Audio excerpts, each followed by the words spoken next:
prize presentation. He will be supported by a number of other panelists who will be here to give various presentations and answer any of your questions. Before I hand over to John, I'd just like to cover some of the housekeeping issues.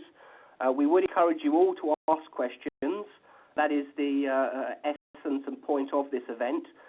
Probably the best way to submit your questions is via the two text facilities on the right-hand side of the screen. You can either use the chat facility or preferably is the QA facility at the bottom. When you submit your question, please could you make it addressed to all attendees? That way everyone can see the questions that are being answered. So you know that this event is going to be recorded, and the recording of this event will be available tomorrow. The URL where you can find that recording is included in the follow-up emails that you will all get later on today. Without further ado, I'd like to hand over to John to start the presentation. John, over to yourself. Thank you much, Simon, and thank you so much to the Open Group for hosting this event. You probably all know it's politics season in the U.S., and the season was getting so crazy that two comedians decided they had to have a rally to restore sanity and or fear, and my wife and I attended. It was very enlightening and energizing. Today we're going to have our own rally to restore sanity and or fear with regards to TOGAF in government. Thanks very much for coming.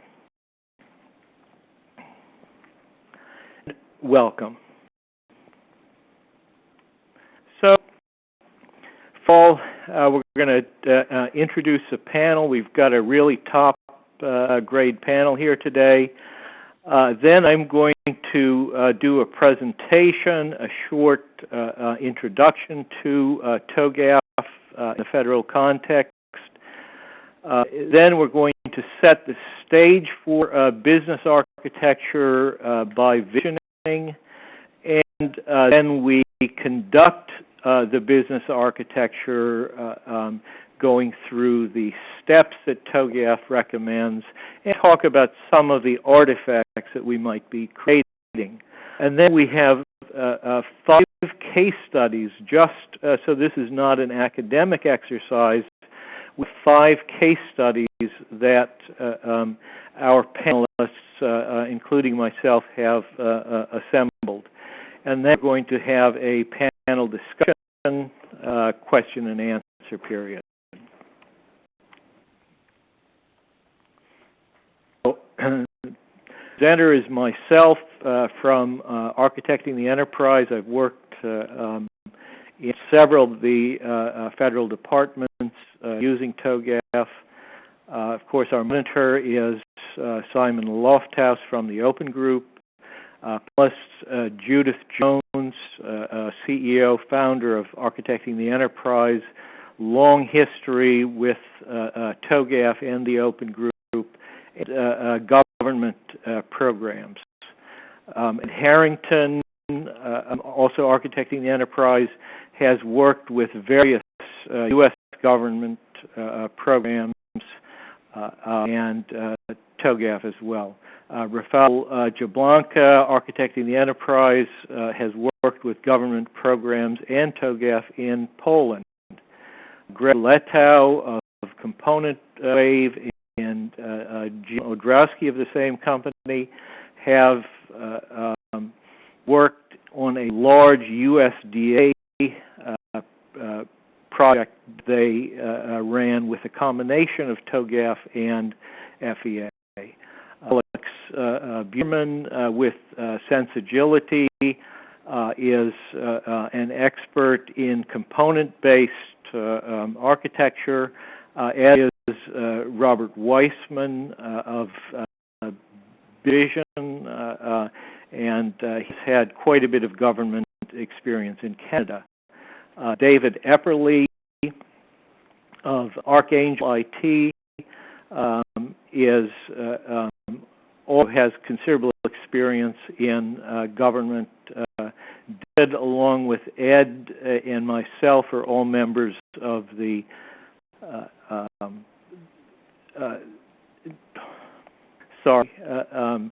the IAC, which helps government with issues related to technology, and especially we're in the enterprise architecture special interest group. Our approach here is going to be descriptive, not critical, not trying to look at particular problems with either TOGAF or the federal practices. Not in scope here is the nature of enterprise architecture. Are we about aligning IT with business, which is kind of the prevailing paradigm, or do we architect the enterprise, which is the emerging paradigm? We're not going to talk about the nature of business architecture. Is it a separate domain, which is, again, the prevailing paradigm, or is it a holistic sum of all domains, which some are suggesting? And the status of the business architecture profession. Is it part of enterprise architecture, or is it part of strategic planning? All these are very important questions, and perhaps you'd like to bring them up during the panel discussion. The Federal Enterprise Architecture practice talks about, practice guidance, talks about the primacy of business architecture, how business-led architecture, how it gets us the results we need based on technology or budget-driven architecture.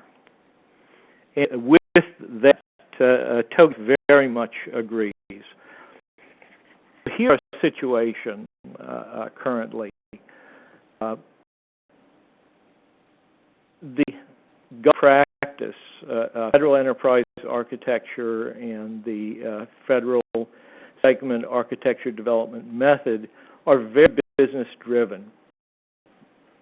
It has well-defined reference architecture for business.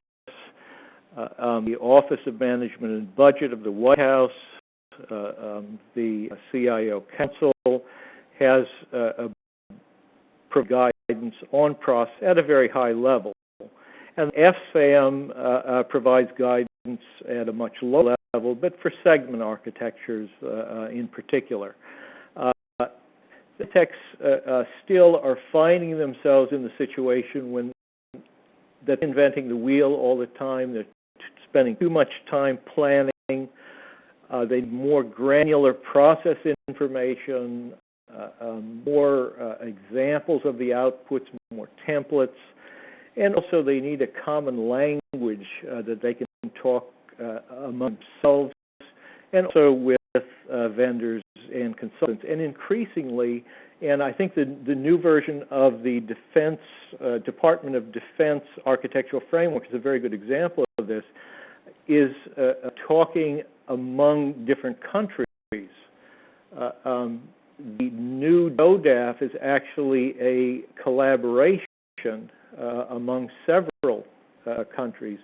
So more and more will need common language for architecture. So what is a solution here? One possible solution, I think everyone on the panel accepts this as a solution, is we augment the current practice guidance, FEA and FSAM, with TOGAF. The TOGAF architecture development method is a very well-defined methodology, and it's very well-defined for business architecture, as you'll see. Templates and formats are available. There is that common language. It's accepted across the world. EA tools have both FEA and TOGAF modules attached to them. TOGAF maps well FEA, FSAM, and other parts of the federal practice. TOGAF is specially developed to be tailored. Nobody uses it out of the box. So you don't have to throw anything that you're now using away. And also, the TOGAF ADM can map to DEF. One of our participants, Judith Jones, has been involved in the mapping of TOGAF to DODAF, and a new version of that mapping is now available on the Open Group website. So, with TOGAF, the current version is TOGAF version 9. It's the Open Group Architecture Framework. It's developed and maintained consensus in the Open Group. People don't know this. They tend to see it as a commercial framework, but it actually has federal roots. It is a direct descendant of the Department of Defense's Architecture Framework for Information Management, TAFIM. The ADM, the Architecture Development Method, is well proven over many years. 8% of Fortune 50 companies use TOGAF. It has wide public sector use. A lot of people, especially here in the States, don't realize that. But about 400 government entities in the UK TOGAF. New York State recognizes TOGAF as a framework that should be used. And it's very well accepted among federal contractors. So, at this level, how do we develop architectures with TOGAF? Let's take a look here.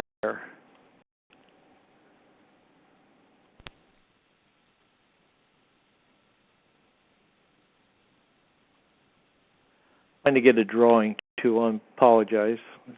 Don't seem to have good luck with. All right. Anyway, we start out from generic foundation architectures. In the case of the federal government, the U.S. government, we start with the 5 models. In fact, what we're talking about today is basically the BRM, the Business Reference Model. Then we narrow it down by talk about common systems architectures, email architectures, security architectures. Then narrow it further using industry architectures. We're going to be using an example as we go through of a grants program for an agency. So maybe we would use an architecture from the finance industry. And then finally, we take it down to the agency itself and tailor it to the specific needs of the agency. And you notice that as we go through this, we are referencing building blocks. And the concept of building blocks is very important in TOGAF, and it parallels the concept of components that we see in the federal government in the U.S. The architecture development method is core to TOGAF and is probably the greatest contribution that TOGAF has had. So we start with a preliminary phase where we set up our architecture practice. All right. Here we set up principles, we set up the governance, EA governance, and we tailor our framework. So they get into a project. Let's say our project is to create the capability to disperse grants as opposed to take applications for grants. We're looking just at the capability to to disperse grants, okay? So here in A, we're going to get stakeholders together, talk about their concerns, help them formulate a vision, how they're going to deal with this, a scope, make a plan for the rest of the ADM. Then we move on to phase B, and these are the two phases, A and B, that we'll be most concerned with today.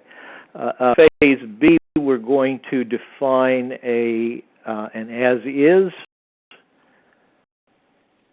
architecture, a 2B business architecture, and the gap between them. Having done that, we move to data and applications. In phase C, again, we do as-is, 2B, and gap analysis. And we move on to define the technology platform as the gap analysis.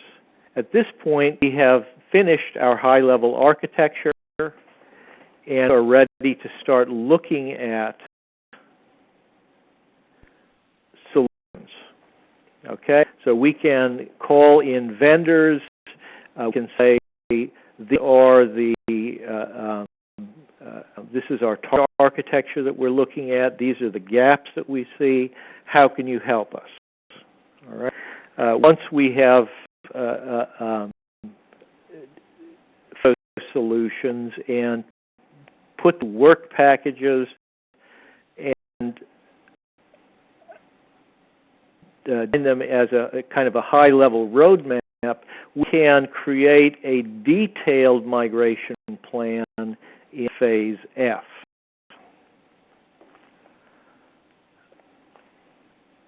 Then phase G, we actually go into implementation. Okay.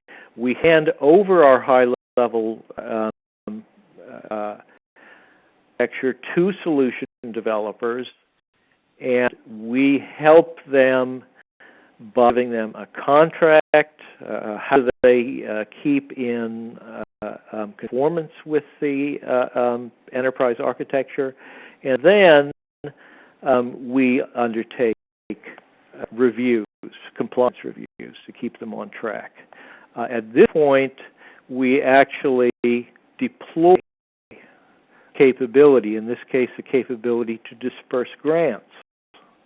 Then it goes into change management in phase H. So back to the U.S. federal government. The U.S. federal government has 5 reference architectures. 4 of them are common to TOGAF: business, service component, data reference, and technical reference model. Performance reference model actually can be addressed using the business architecture of TOGAF. Let's look at a high-level mapping of the FAA practice guidance to the TOGAF ADM. We have agency strategy coming in to the architecture process. First, we architect, then we invest, then we implement, and come out the other end with strategic results. Well, the architect phase maps very neatly to ADM phases: preliminary vision, business architecture, information architecture, technology architecture, and requirements management. And I did forget to talk about requirements management on the last slide. I'm sorry. Maps to opportunities and solutions, and implement maps very nicely to migration, implementation, governance, and to change management.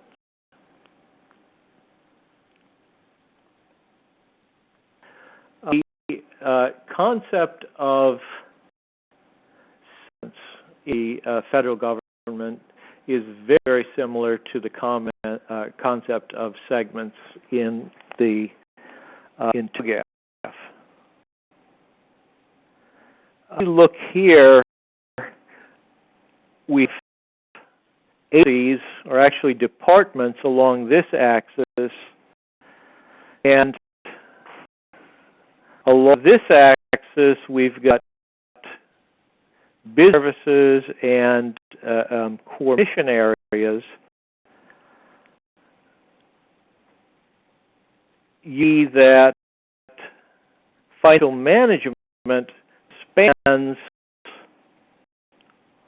the 80s, and the enterprise service, which is horizontal security management, spans not only all of the business services and core mission areas, but also all of the agencies. Okay, and this is very similar to the concept of segments in TOGAF. So, mapping FSAM to TOGAF, we've got A, which maps very clearly to step 1 and 2 of FSAM. Phase B to step C, phases C to D to step 4, and phases E to F to step 5. This is a pretty clear-cut marking, and I guess a recommendation that I would make is when you do use FSAM to cross-reference it to the TOGAF ADM for the sake of completeness. Jim Odrowski and Greg Letow, who are with us today on our panel, did quite a large project with USDA, modernization project, and that the TOGAF and FEA was a very good combination for planning such a project. So how do we apply TOGAF to the federal practice? We start with a strategic of the ADM. We go mile wide and inch deep at the whole agency. Let's say we're doing an agency within Health and Human Services. Okay, we look at the whole agency, and then that of the ADM spawns segment architectures, which we're going to describe. And one of those segments will be grants, because this agency gives out a lot of grants.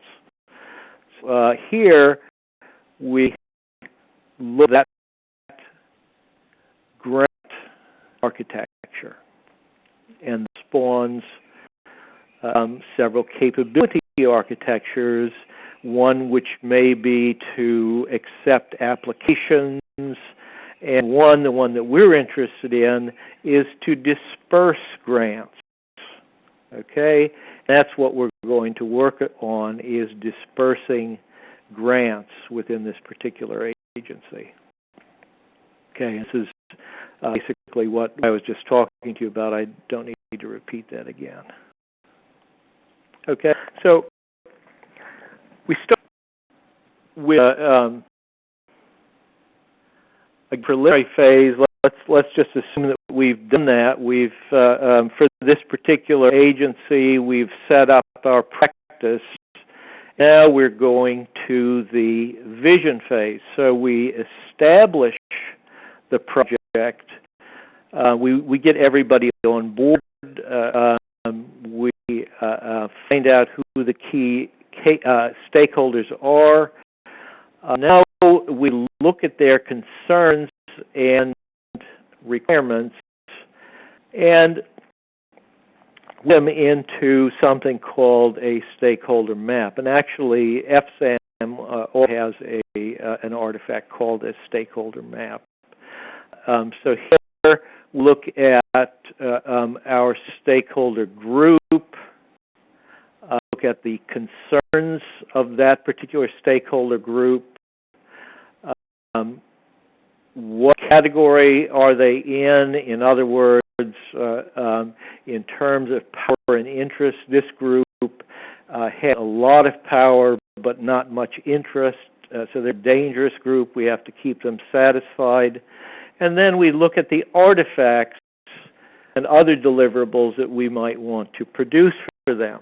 Okay, we say they're going to want to see a business footprint diagram, goal, objective, service model, and an org chart.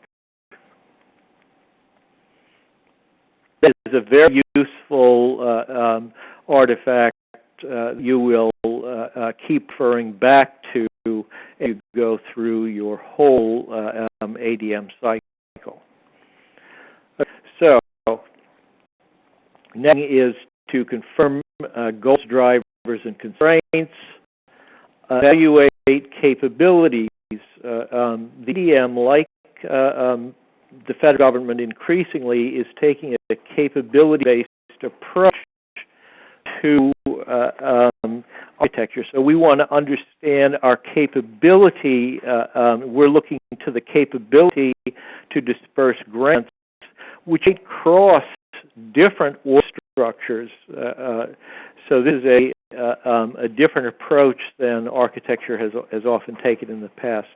Assess readiness for business transformation.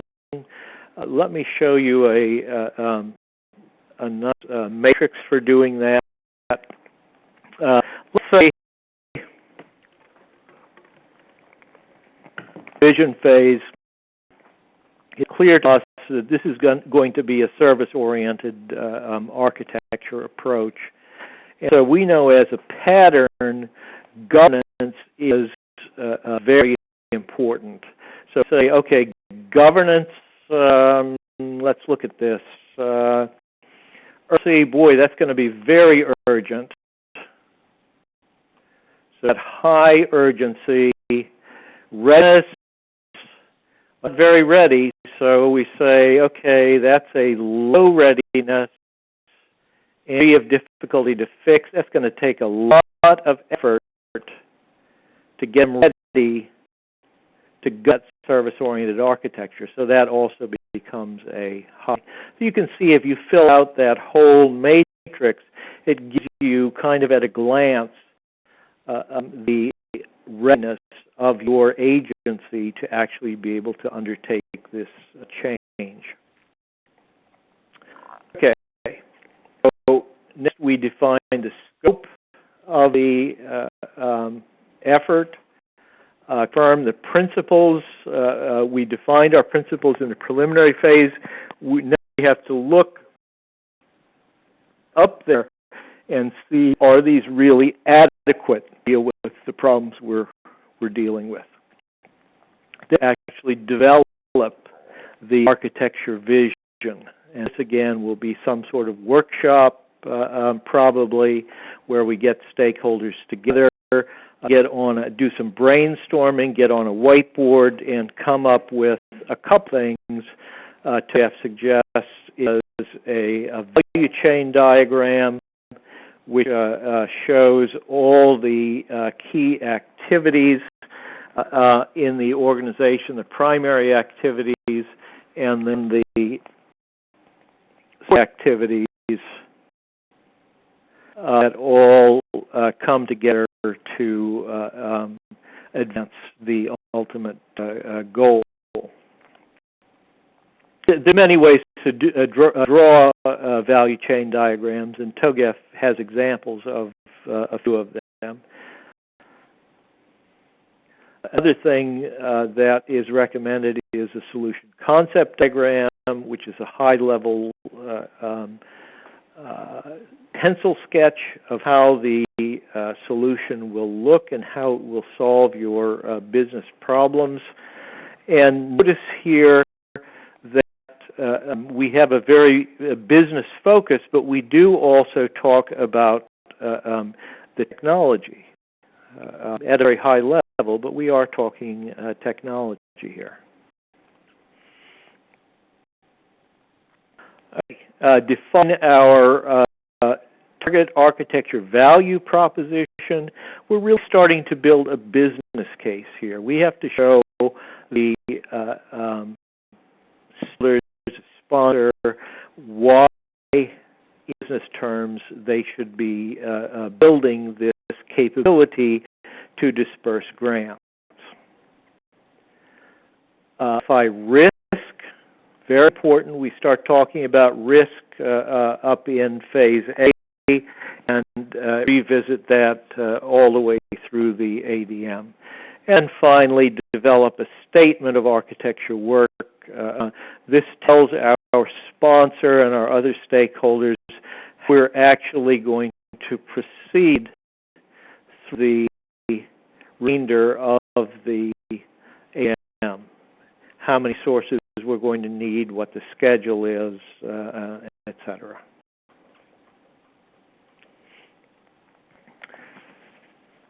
So, about architecture, the government has published the consolidated reference models, which include a business reference model, which facilitates a functional, non-organizational look at the government's lines of business. And TOGAF, if you look at the lower quote, has a very similar point of view. So, very high level look at the BRAM. We're giving grants for. So basically, we're going to be working in the health area of services for citizens. As far as mode of delivery, it's primarily going to be federal financial assistance. When we talk about government operation support functions, be talking about probably planning, budgeting, controls and oversight, internal risk management and mitigation. You can see it is very cross-cutting, and down here in management of government resources, we're dealing with financial management, admin management, and IT management. Those things are going to have to work together in order for us to be able to disperse grants. So in phase B, we are going to describe as is business reference model. In other words, populate that business model. Describe a 2B BRM. Do gap analysis between the two, and then populate our performance reference model indicators. I'm not going to get into PRM today, but that is very important as well.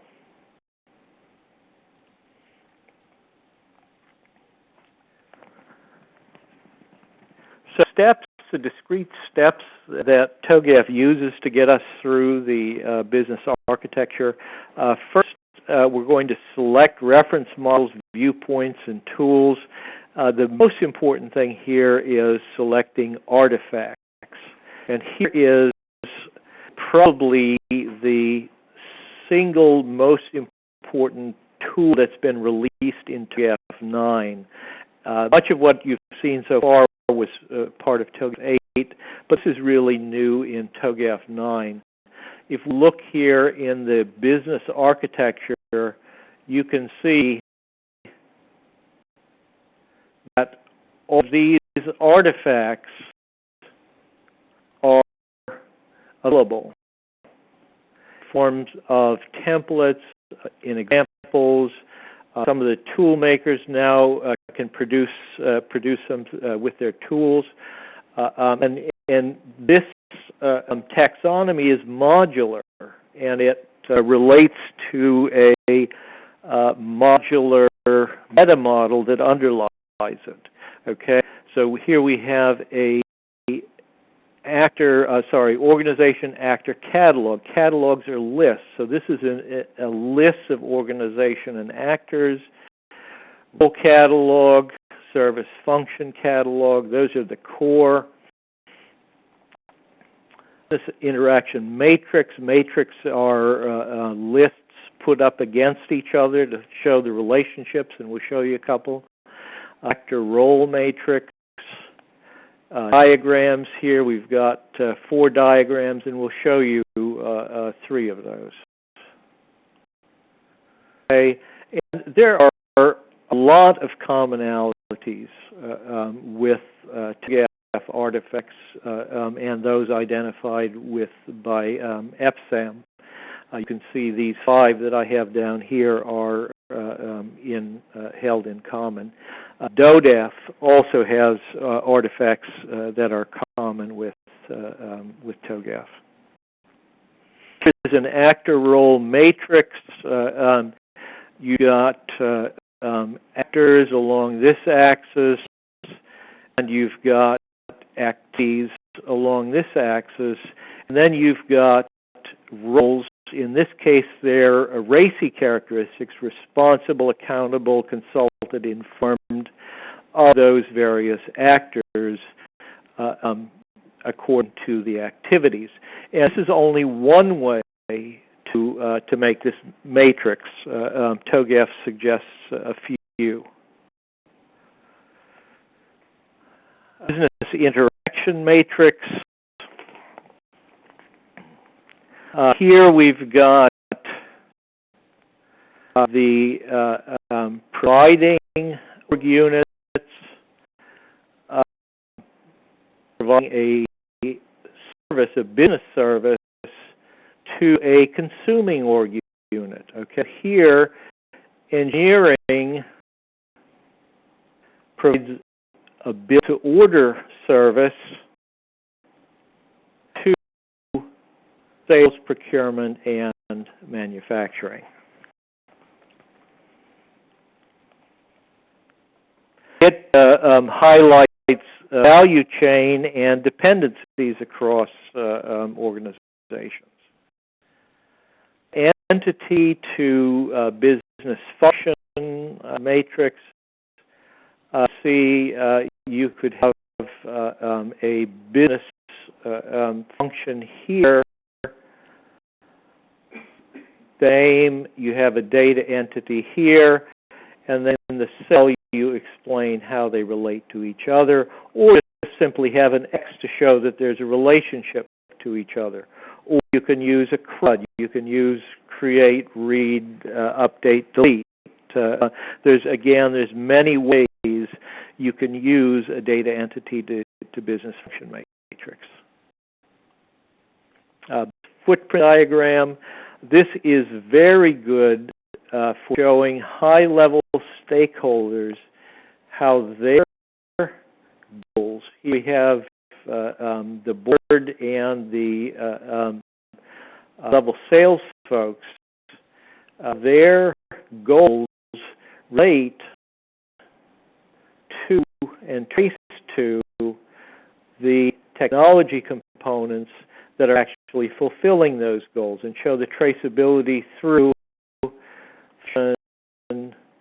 biz service all down to the application component.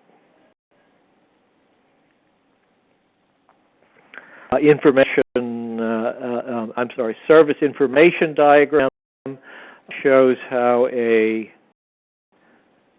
business service is data another service or another actor in the organization. Optional decomp, I think this is familiar to most people, and I think it's in common with FSAM, shows how high-level functions or capabilities are broken down into low-level functions or capabilities. Now we've chosen all those artifacts that we want to show our stakeholders. Always we're looking back at our stakeholders. What do they want? What do they need? And we refer back to that stakeholder map. We always update that map as we discover new stakeholders or new concerns of stakeholders. We develop a baseline description. What our current disbursement process? Okay, or capability.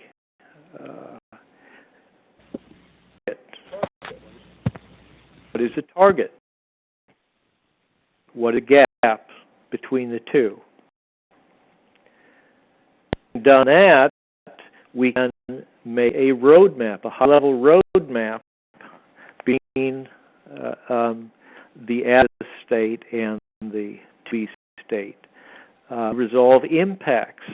How is this new business architecture for grants disbursement going to impact the data architecture, the application architecture downstream? Conduct a stakeholder review. This is a very important step. We need to formally talk to our stakeholders to make sure that they still buy into the project and that our models are valid in their eyes.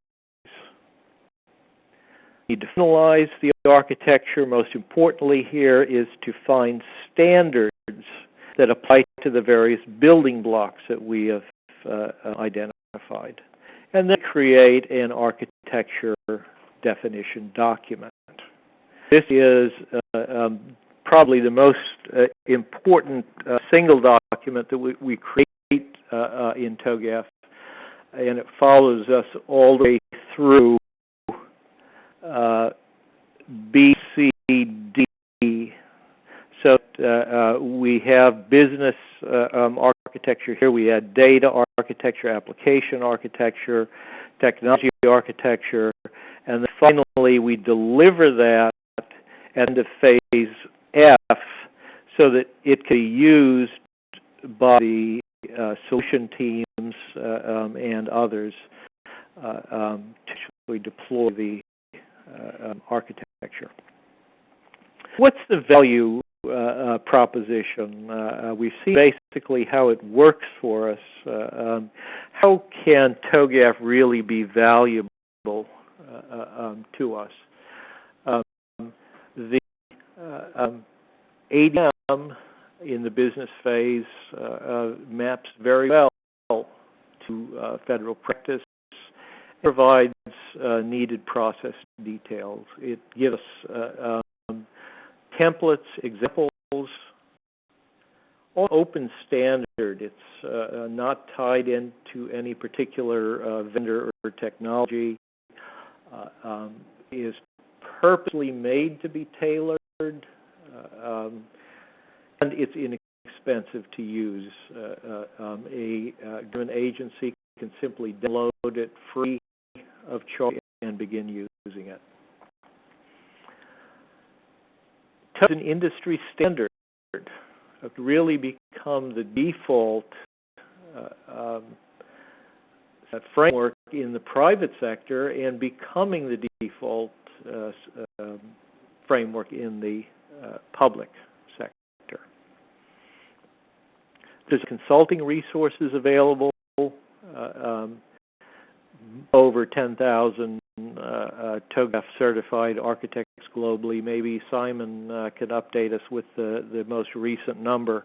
Many of these are among both large and small federal contractors. also agencies do have the ability to go out into their existing contractor base and find people that are TOGAF certified.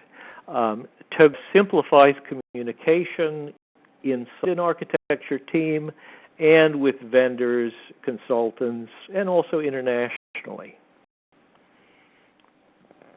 So steps for the EA community: look at the problems you have conducting enterprise architecture, special business framework. Is TOGAF a fit? Is it useful for you? And you can visit the Open Group site, download TOGAF. Also on that website, there are good examples and templates that you can download as well. Get someone on your EA team trained and certified. Tailor existing practice, use TOGAF, and develop, implement, and manage your business architecture.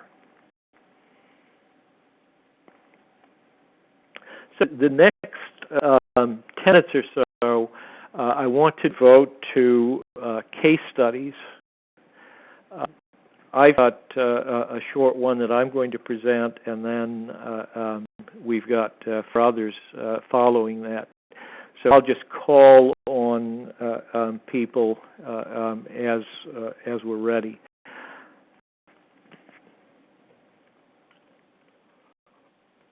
So I was working some time ago with a USDA agency,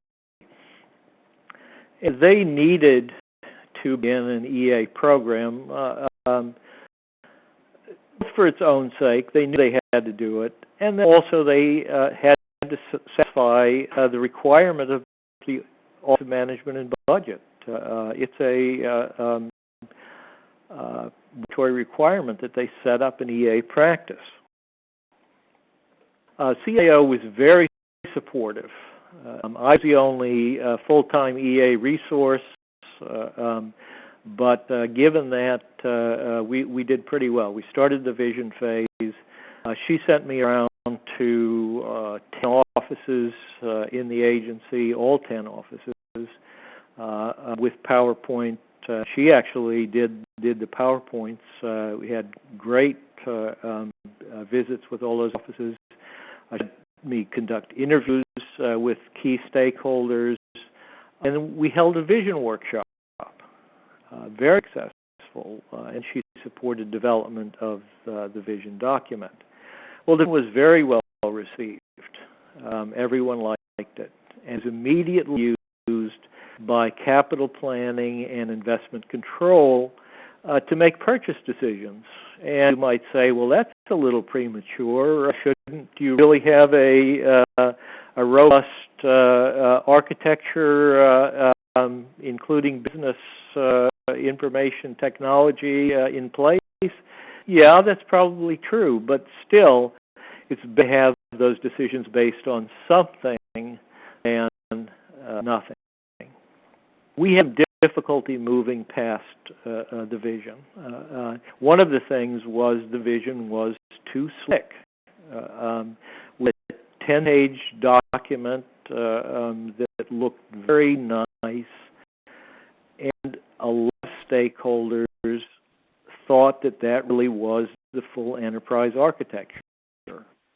That made a problem.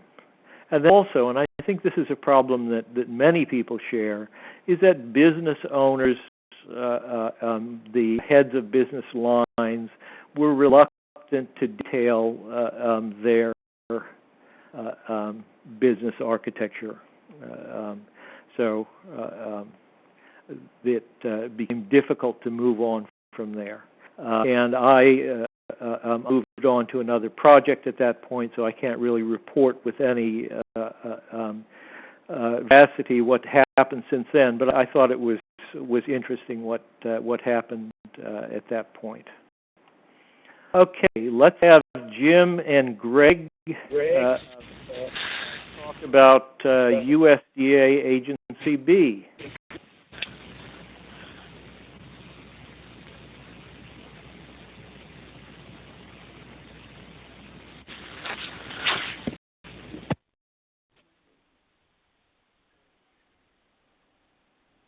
Both there.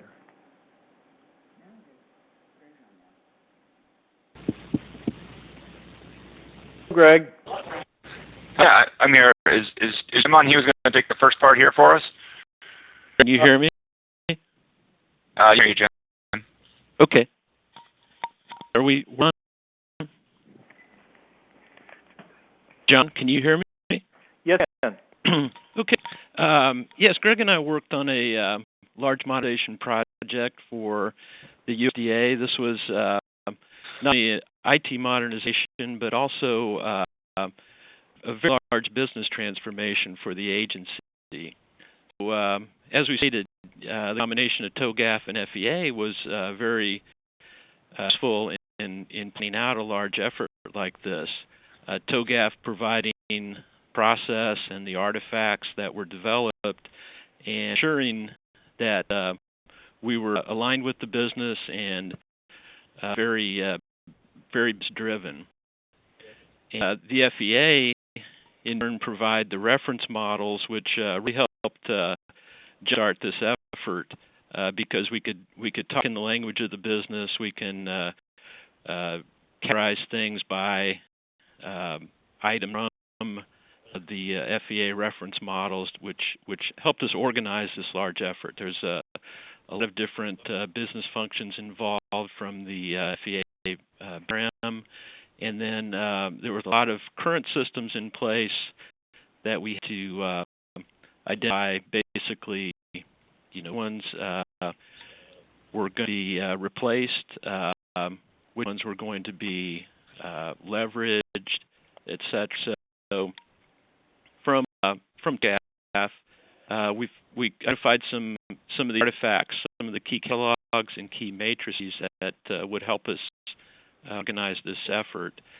In the key catalogs, we developed a driver goal objective catalog that was based upon the FEA's performance reference model, and mainly driven from the agency's strategic plan.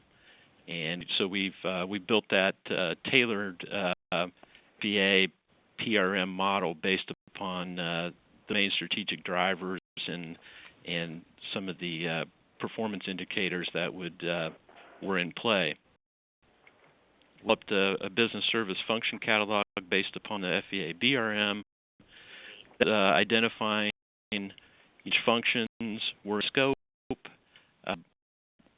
which were key to the agency's efforts, and likewise, this agency, those fell into federal financial assistance, credit and insurance, basically how they conduct their mission to deliver funding and resources to our farm producers out there.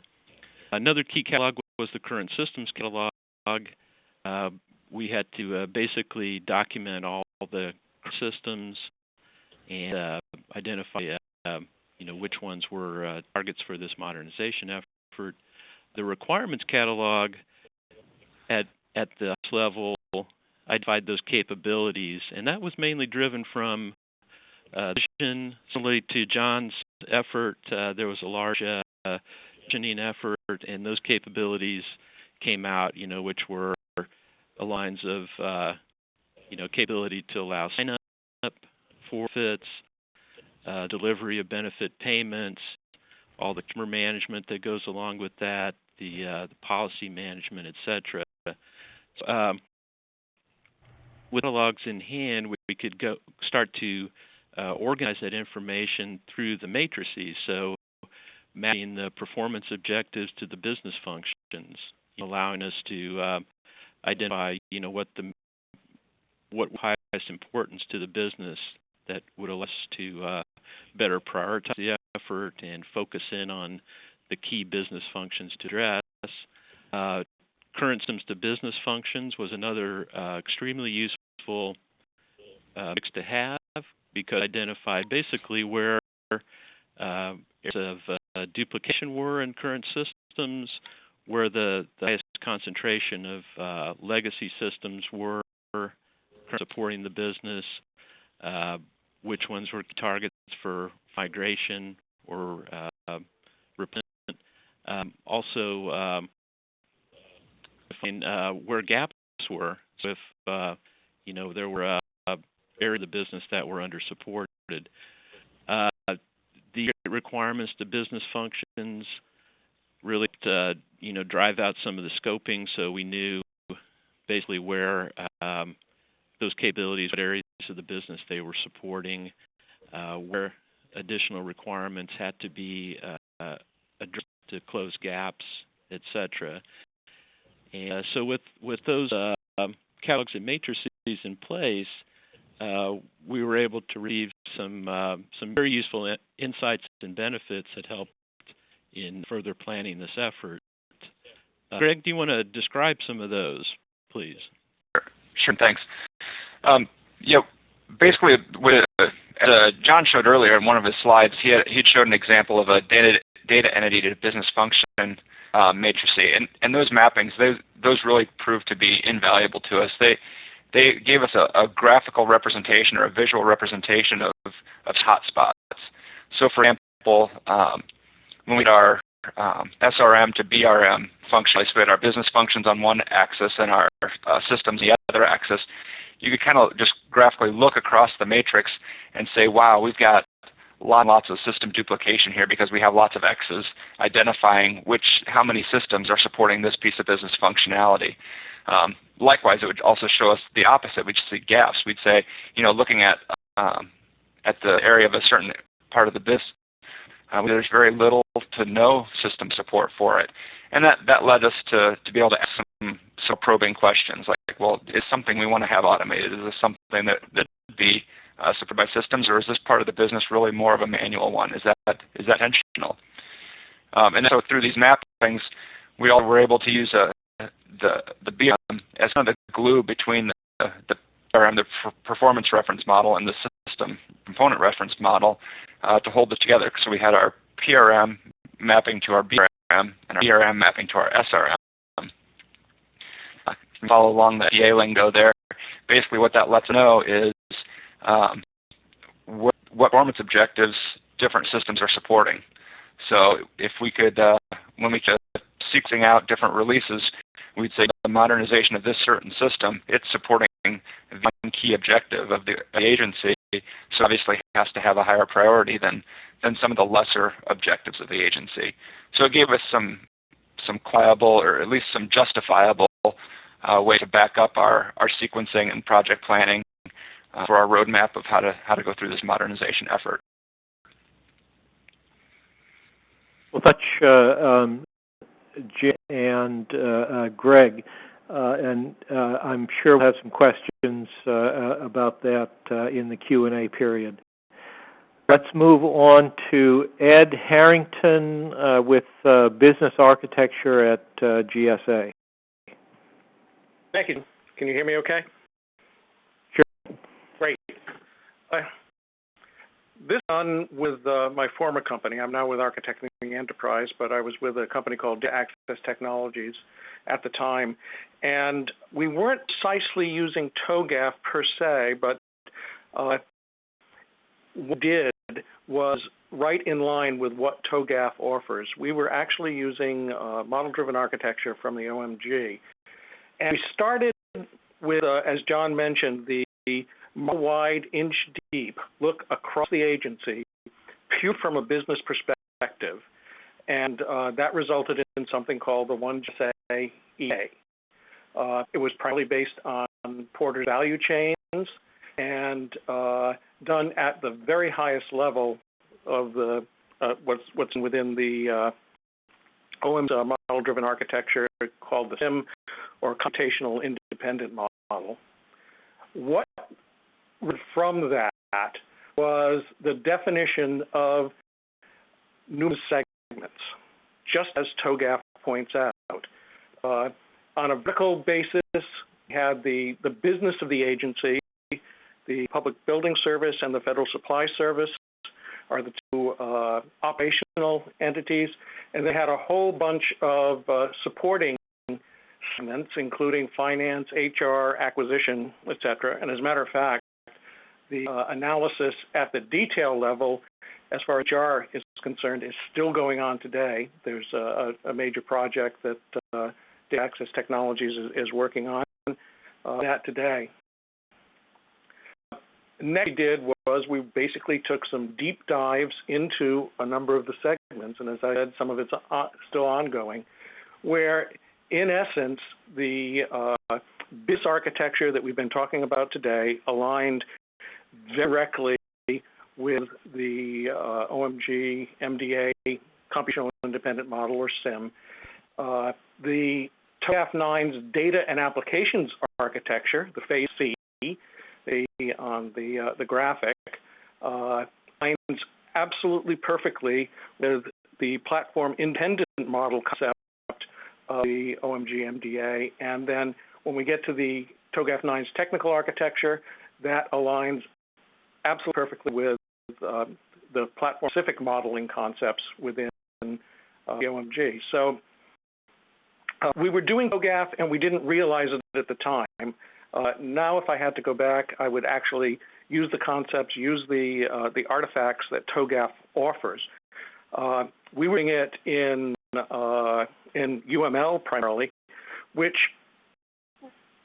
one real key benefit for the Office of the CIO, and that's what they call line of sight. It is the ability, you will see from the business requirements all down to the technology that delivers business requirements. So it's traceability. That's what it's all about. And what we were able to do was provide that traceability through the modeling techniques that the OMG offers and align it now with what TOGAF offers. So I hope we have some questions. Ed. You're welcome. Let's move on now to Rafał and a Poland government example. All right. Can you hear me?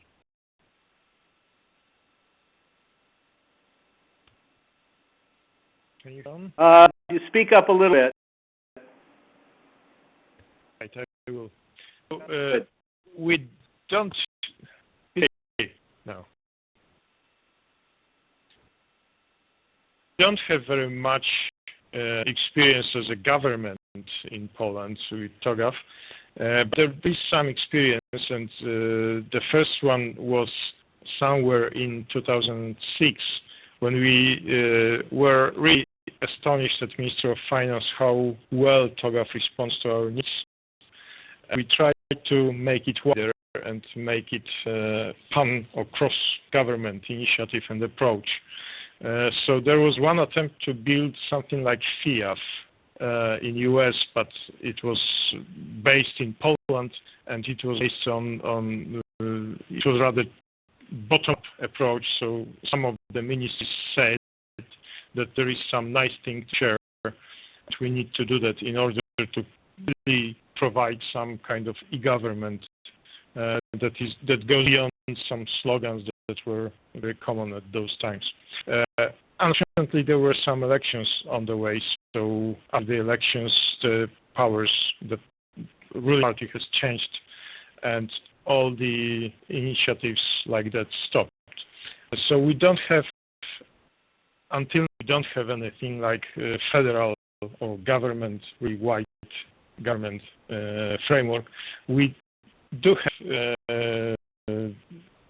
some initiatives located on the level of ministry or agency responsible for some internal tasks like social security, health, etc. At the moment, we do try to realize kind of e-government using some frameworks provided by EU It's mainly the European interoperability framework, but it's a strange mixture of things which are very technical and business wishes, let's say. So what we see is that TOGAF fits very well in practical application of those concepts into real life projects. When we need to construct architectures of the systems that actually talk to each other, those TOGAF initiatives very much. And we can see that some of the ministries use TOGAF on the project level or program level, and there are some huge programs like e-customs, for example, which realized within the European Union, or e-taxes, which is a national project or program.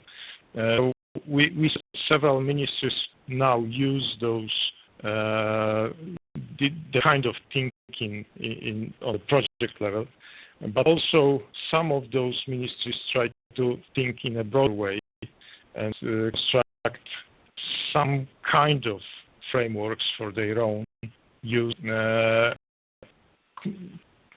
For example, PINS and ITIL together with TOGAF thinking.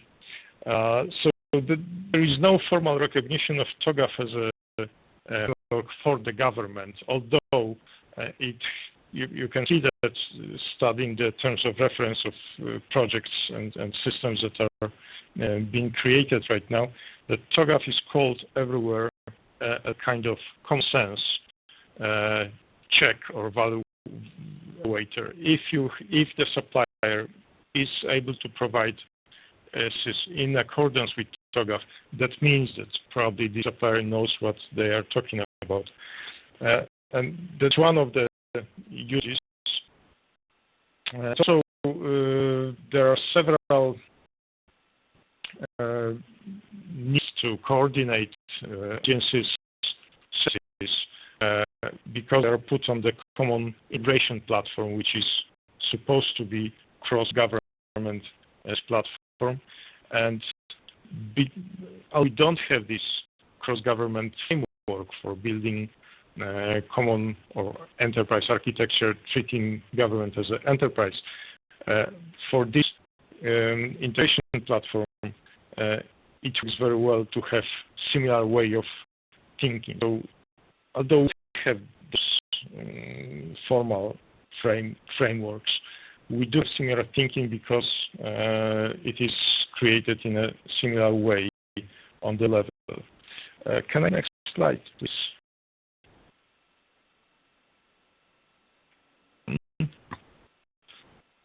Thank you. So I have few messages to those who don't live in a FIAF world, and probably it's majority of the world current or FIAF-like. So even if you don't have those national frameworks and first to build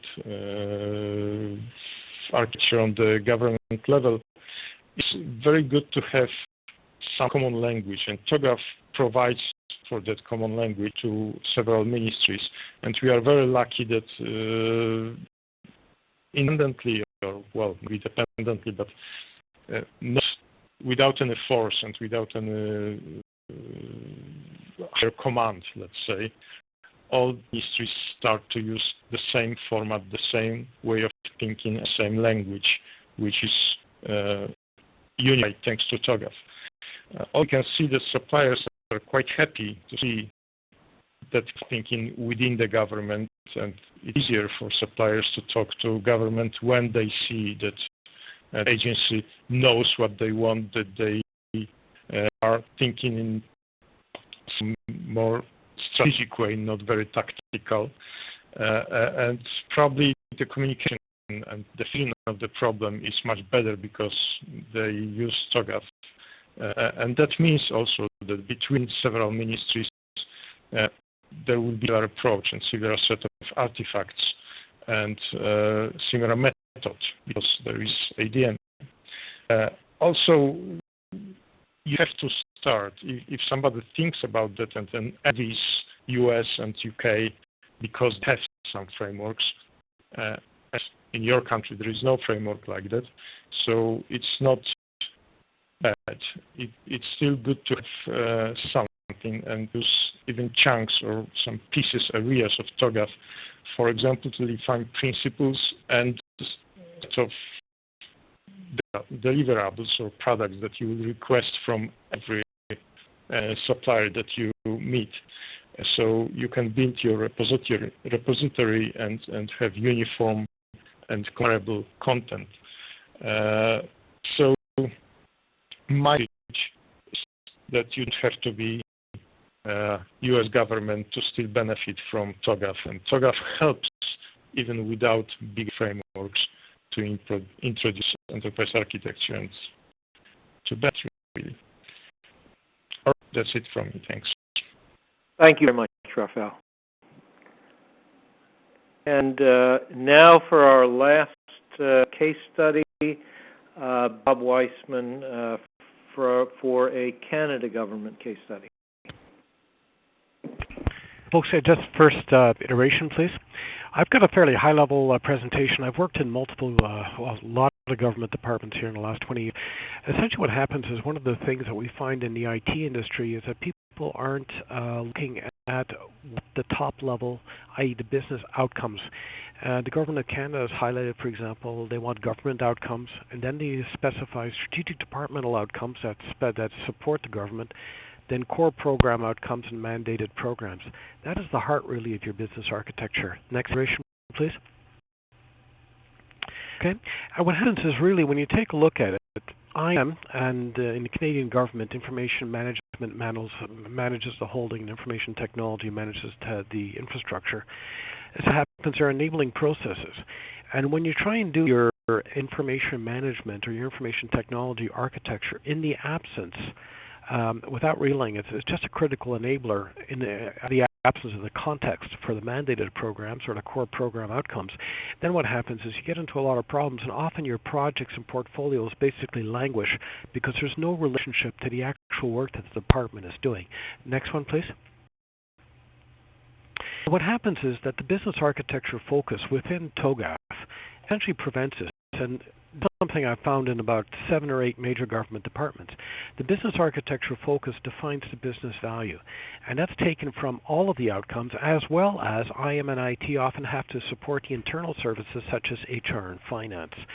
And the business architecture focus in defining the business value, next one please. Okay, base provides you detailed business requirements upon which to do your IM and IT. So whatever you do with respect to your IM IT portfolio, you're constantly doing it in the context of all of the government, all of the departmental services and programs, which is basically critical because when you're in IM IT, you're competing with all sorts of other departments, with all sorts of other priorities within the department. Next iteration, please. What we're finding also is that the detailed business requirements coming out of IMIT in a successful enterprise architecture program, they're basically being used excuse me, in other as well as in the mandated programs, and the detailed business requirements are used by HR, finance, and many of the other groupings within the company, because they also have the same problems with respect to nailing down the business requirements so that they can act as critical enablers to enable the mandated programs to deliver their core program outcomes. So business architecture, really what it does, it's an absolutely crucial enabler, okay, to allow your IMIT portfolio to move forward. And if you have it in the context of the business architecture, I've seen billions of dollars in IT services that have just basically said is, we don't understand, nice idea, it won't work. So that just gives you a synopsis of providing a context for business value in the enterprise and the value of business architecture. When it's neglected, you might go great guns, but you're not going to get any. You're not going to get your funding approved. That's almost a guarantee. Thank you. Thanks much, Bob. Great presentation. It's time now for questions. I think all of the panelists have contributed some great case studies. I think I need to say, give apologies for Alex Buterman and David Epley, who both had to leave early because of other commitments.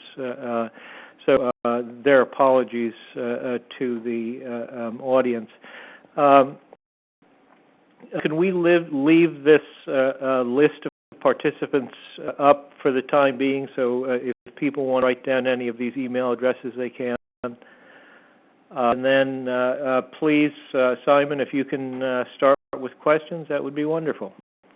Yeah, fine. Thanks very much. Well, thanks, John. Thanks, everyone.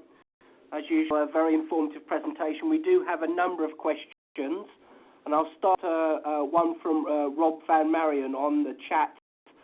He says, "These are overwhelming, and info is everywhere with FOIP issues related. I know what needs to be done, just don't know how to get this started without boiling the ocean. Any advice?" I would like to attack that one.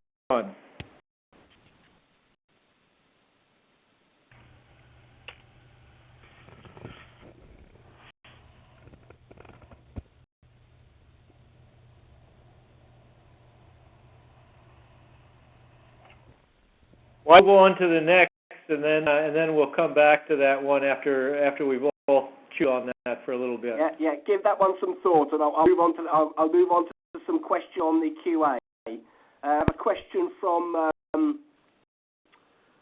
Remy Ayan. What does he say? He says, excuse me, I just lost the question there. From Enterprise Architecture, where does the taxonomy artifacts come from? He says it seems it's not in TOGAF 9 manual. I'll look that up in a minute. Why don't you go to the next question, and I will see if I can find that in the document. All right, so we have the next question from Kirk Hansen. So can we see any excerpts from the successful USDA vision?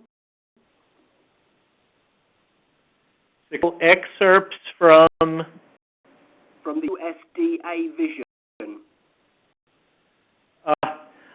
I do not have anything from that particular project. Maybe Jim and Greg have something from theirs. You guys, do you have anything that you can share from that project? Greg, we probably have some templates that we could strip some of the information out of that would be safe to share. It isn't specific to the visioning like you talked about there. We do have some information from visioning, but a lot of our work really picked up and built on somebody else's visioning work. So, we can share some of our templates, but we got specific visioning information as much as probably you would, John. Yeah, and you guys can contact Greg and Jim using the email addresses you see on the screen. Okay, so moving on to the next question from Makund Mulkar. He says, can we use or utilize TOGAF for any type of project development like migration, engineering, or always to be for the setting up of the EA practice in an organization? If so, how do we tailor TOGAF for such projects? Oh, Bob Watt here. No, TOGAF is not just used for the EA capability. It can be used at the project level, portfolio level, program level. It can be used at the departmental level or at the government level. That's one of the advantages of TOGAF, is that it's a consistent methodology that can be used at all levels of detail. We've used that very successfully in Canadian government for years now. I'd back that up, Bob. It can certainly be used for any kind of change management. That's what TOGAF is really all about. It's about how to go about managing change.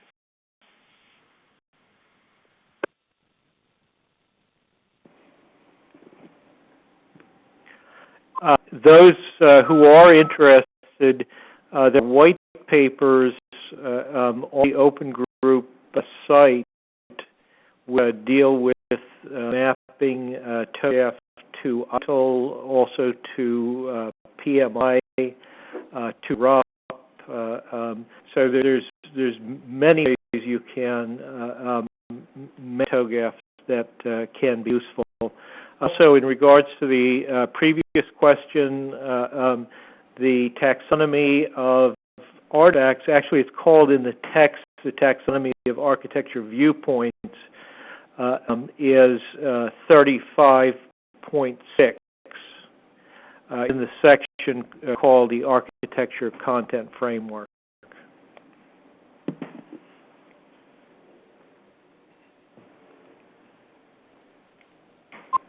Okay, we have Rob Van Barren has come back and just clarified his initial question. He says that the areas he's specifically struggling with is the information architecture. He says the issues are overwhelming and the information, and he says geospatial structured infrastructures everywhere. Does that have anyone provide him with any clarification? I'm Bob Weiss, and I'm dealing with that right now as well. Yeah, it is Thank you, Bob. Right. I think that's the last question we have on the tax facilities. Notice we've gone a little bit over our time, which is not bad because obviously a lot of people are very interested in this subject. John, would you just like to close? Would you like any final words? Yes, I'd just like to thank everybody so much. I hope that everyone who joined us was happy with the case study format. I thought that was quite useful to have the presentation and then have some case studies, and I would be interested in hearing people's feedback on that format. Also, I'd like to let everybody know that when you receive your email after you, I guess it comes out in a day or two, there's a link to a white paper. I've done a white paper which wraps up a lot of the information in this and the July webinar. So if anybody is interested in downloading that white paper, that will be available. And again, thank you all very much. Simon, on behalf of the Open Group and all the panelists, I thank you very much. This has been a great experience. Everyone. Thanks, John. That's great. Well, many thanks. I'm going to leave up the event for a while so people can copy down these email addresses. And likewise, John, thank you all very much. And at that stage, I think we'll call an end to the event. Many thanks. Thanks, Simon.